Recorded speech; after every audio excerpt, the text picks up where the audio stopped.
صحابہ پوچھ رہے ہیں یا رسول اللہ صلی اللہ علیہ وآلہ وسلم کہ بہترین صدقہ کیا ہے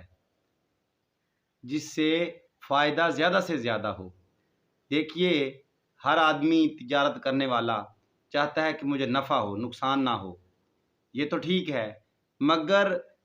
ایک بات ایسی کہ مجھے فائدہ ہو اور وہ بھی سب سے زیادہ۔ اب حضور سے پوچھ رہے ہیں یا رسول اللہ میں صدقہ کروں اور مجھے ثواب ہو سب سے زیادہ۔ حضور فرماتے ہیں یہ اس حالت میں صدقہ دیا جائے جب تم جوان ہو، بالکل تندرست ہو اور تمہیں پیسوں کی ضرورت ہو اور ان پیسوں سے تم بہترین کاروبار کرنا چاہ رہے ہو یا کسی ایسی جگہ پر لگانا چاہ رہے ہو جہاں سے بہت زیادہ فائدہ حاصل ہونے والا ہے، اور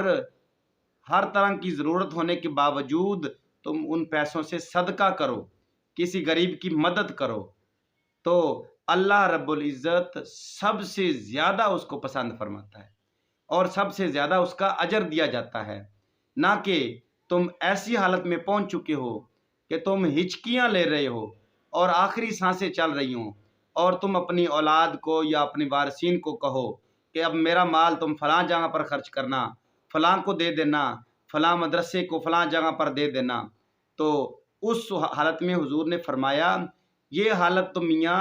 اب تو تیرا مال رہنا ہی نہیں ہے، اب تو کچھ لمحے ہیں، اس کے بعد یہ مال تیرا رہنا ہی نہیں ہے۔ بہترین صدقہ تھا جب تم اپنی زندگی کے ان دنوں میں دیتے جب تم بالکل تندرست تھے اور تمہارے پاس وفر مقدار میں مال ہوتا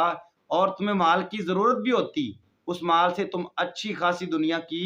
آمدنی لے سکتے، اچھا خاصا کام کر سکتے، مگر تم اس مال کو اللہ کی راہ میں خرچ کر دو۔ یہ اللہ کو سب سے زیادہ پسندیدہ صدقہ ہے۔